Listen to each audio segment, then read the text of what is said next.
Good day, and welcome to the Budding Entrepreneur Podcast. I'm your host, Randy Bridges. In each episode, I cover my experiences, both good and bad, of being a business builder, as well as my journey through the crazy world of entrepreneurship to reach my goal of earning $10 million a year. And welcome to podcast episode 132. Today is January 25th, 2024. This is the last week of January. We're going to be heading into February with a whole new outlook on what we're covering. This week, we're going through and spending a little bit more time wrapping up the last of our sequence chains information, and then we're going to be bringing in a lot more information that has really provided a lot of very good things for me this past week. And so jumping right in, we are working through 177 Mental Toughness Secrets of the World Class by Steve Siebold. And I'm doing this as I work through the process. I'm doing basically one of these a day. And I'm currently on secret number 10. The World Class compartmentalizes emotions. But I want to speak to the action step from secret 9. Which is talking about what people measure in the size and scope of things. And what it says is when you hear someone placing a value on something, using their own perspective as a reference point, occasionally challenge them. For example, if someone says, "This is a huge project, Randy," reply, "Really? Compared to what? Try this and see the reaction you get." Now, what that does is that helps you as a person to kind of balance what other people around you are comparing their world to. How many times have you heard somebody say that they have 1 million phone calls coming in a day, and you're like, well, is that a lot? Is that a little? And, you know, if you have 1,000 people handling 1 million calls, okay, it's still a lot of calls per person. But if it's only one person handling 1 million calls, yeah, nobody's getting anywhere. So having that understanding and perspective of what that person is going through, that's key for working your way through these, through trying to achieve new thinking and doing it in a way that is best for you and the people that are around you. Always want to be willing to give back to people. That's a really good book to really dig into, sink your teeth into, and start really looking at the world around you. I've kind of put 9-Figure Mindset by Brandon Dawson on the back burner for a bit, and I'll tell you why, as I have done with Mastery by Robert Greene. These books are still on my reading list, and they're still in the hopper on things, but as always, I have to kind of keep my mind open and my eyes open for other ways to learn new things that are more relevant on a general basis. And this week has been heavily worked into The Way of the Wolf by Jordan Belfort.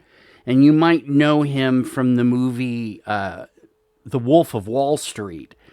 And that was supposedly him when he was doing things that weren't so positive. We'll just leave it at that. But one of his quotes that came from a training video that I heard is so important. He said, "Sales is the transference of certainty." When you're working with somebody, they have a set of things they want to achieve, and you have a set of things you want to achieve. And if you're certain in how you are going to go about it, chances are very good you're going to transfer that certainty to them and make it work well for them through themselves. Now, this is where we get into a concept that I want to bring in. This is from The Wealthy Consultant. And it dovetails into Jordan's program, Straight Line Persuasion. And first of all, he doesn't call it straight line selling, right? Sales is an activity that is going on, but he uses the term persuasion. And I've heard this through The Wealthy Consultant as well. So we'll tie all that together here. He basically says that we're not talking about selling, we're talking about persuading the other party to work with us to achieve what is best for them. That's the key.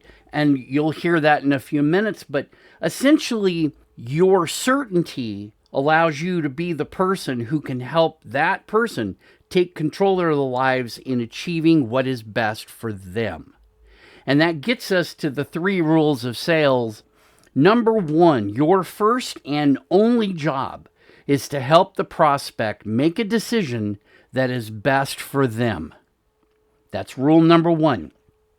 Number 2, what is best for the prospect is almost always outside of their comfort zone. If it was in their comfort zone, they probably would have done it, because then you're not using emotion to drive you. We use emotion to make decisions and then logic to justify it. If it's inside their comfort zone, logic alone would tell them they need to achieve it. And the 3rd rule of sales, the prospect will fight like the nether regions of Hades to stay inside their comfort zone. And that's really important as we're going through and trying to persuade people to do the right thing for themselves, is we want to make sure that we recognize where their comfort zone is, that they know where it is. Many times a person will tell you something you already know. That's okay, especially in a sales analysis. Okay? These are the quote-unquote persuasion topics of this week, and it'll come in a little bit later on as we go through and talk about Way of the Wolf and some of the things that I'm learning. In the business strategy section, I want to go ahead and wrap up with sequence change for this month. Now, we talked about what they are, we talked about how they work, and we talked about examples of them. We kind of discussed that, went through the process, but the why of sequence. Why is it we're really doing this? Are we really trying to go only for efficiency and what have you? Well, no, there's a lot of pieces that come with it. And sequence thinking is one of those pieces that we get a chance to kind of work with.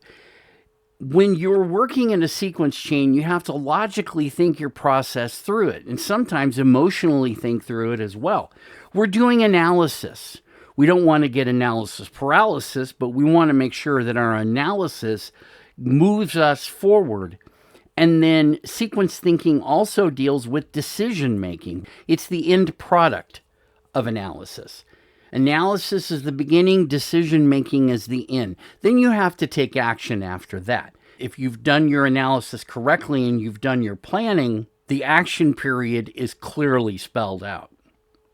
Looking at Way of the Wolf, this isn't really so much a strategy as it is a personal strategy. In the Straight Line Persuasion, he talks about a lot of different pieces of the puzzle. And if you haven't read the book, Way of the Wolf, it's a great read. It's very clear in how to build your own process for doing sales, and in this case, persuasion.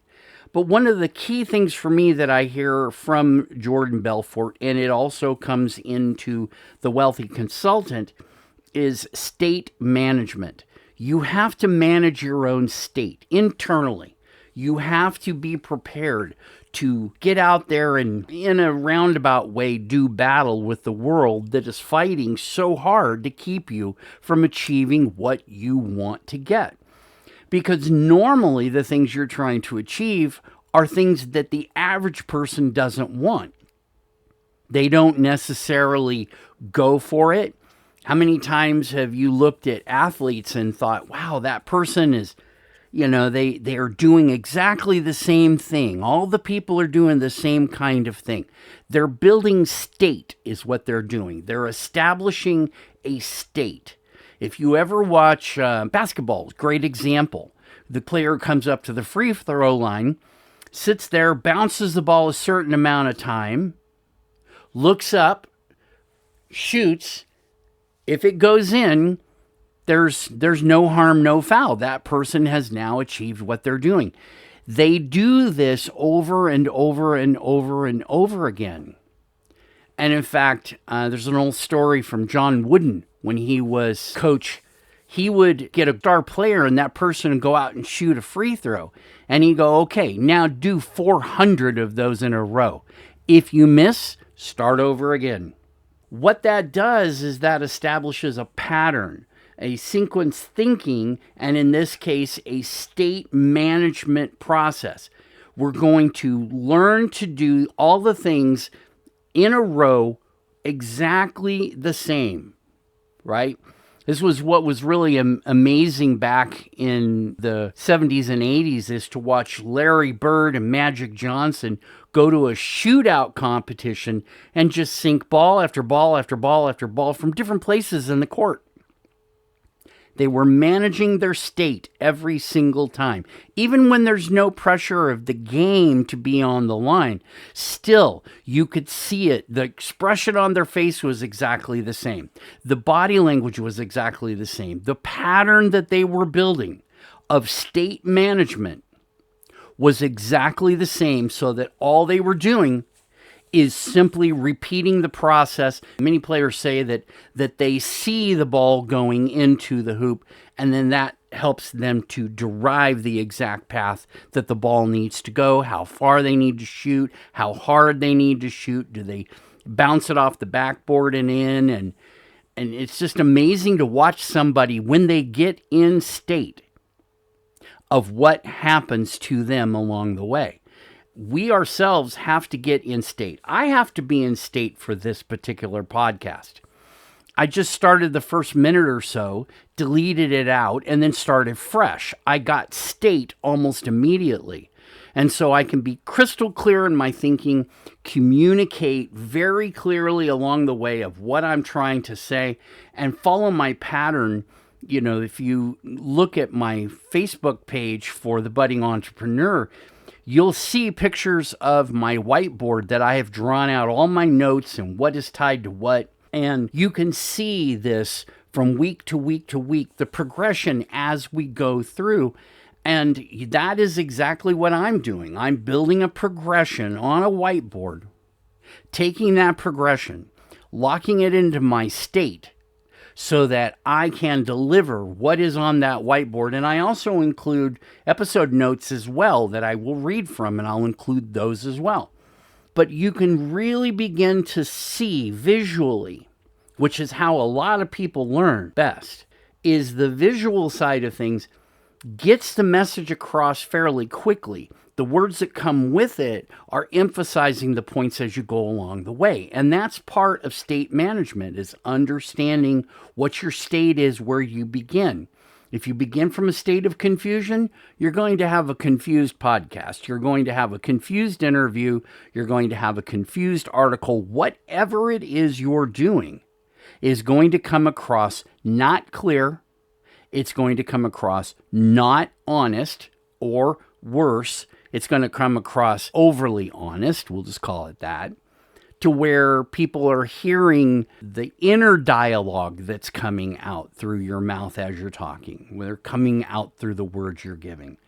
Managing your state is so key to being able to just pick up the phone and answer it, to be able to pick up the phone and call someone.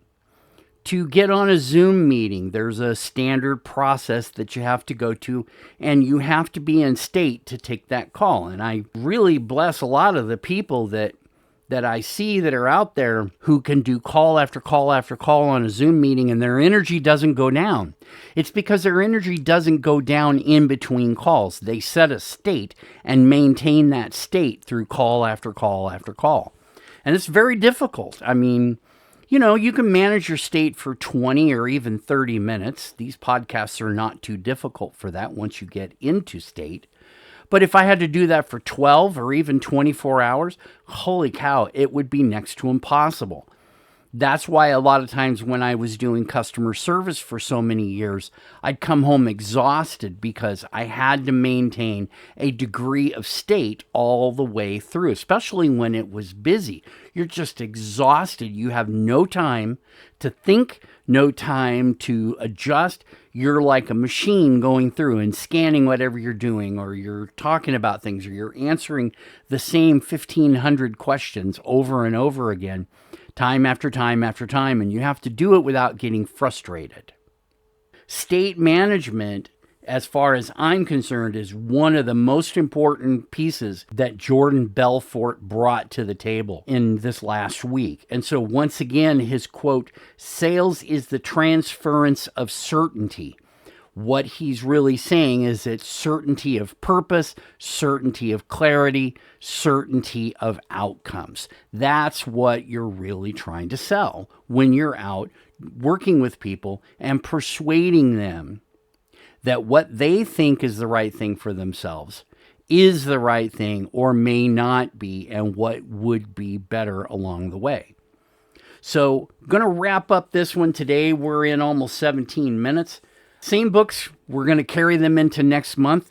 I know that the 177 Mental Toughness Secrets is, like I said, a day-by-day process. 9-Figure Mindset, I'm going to begin February with that book. I'm going to wrap up the last of Way of the Wolf and move forward, and then start bouncing between Mastery and 9-Figure Mindset. We talked about our quote, our business strategies. We wrapped up sequence chains. We talked today a little bit about sequence thinking, including analysis and decision making. And then Way of the Wolf, the straight line persuasion, we talked heavily about state management. Signing off, wishing you the best in your health and your wealth, your business, your family, everything about you. Take care. We'll see you next week for our first episode in February.